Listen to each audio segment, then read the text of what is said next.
Hey Jeff, I'm sorry to see that your friend got sick.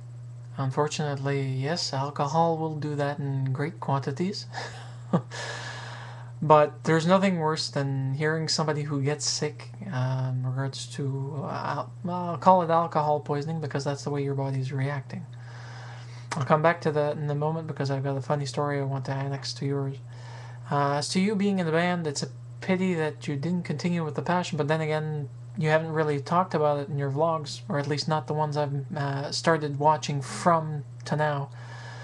Um, I just hope that you get the passion back in you to start playing music again because it's fun.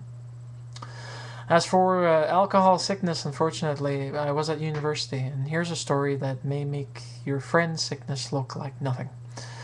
It's not me, it's some of the roommates on my floor. One guy in particular, uh, he drank himself into oblivion over a period of about 6 hours. They started him off on beer over in his room. Then they brought him to three of the clubs in Edmundston.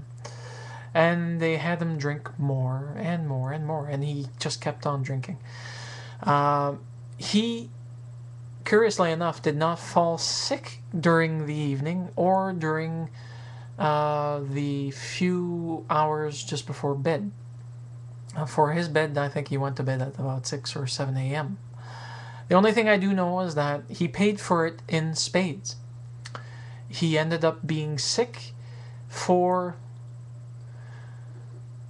2 days. On the third day, he could ingest solids without having any issue.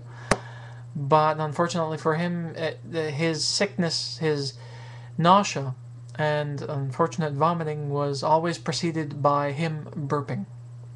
And that's all we heard for a full 24 hours. Him burping, going oh no, and then yarfing pretty much in whatever receptacle he could find at hand.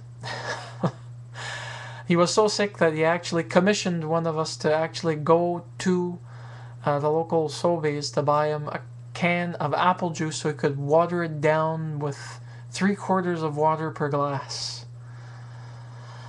Anyways, this is the story. If you really must experience it, just don't overdo it because you'll regret it. Trust me.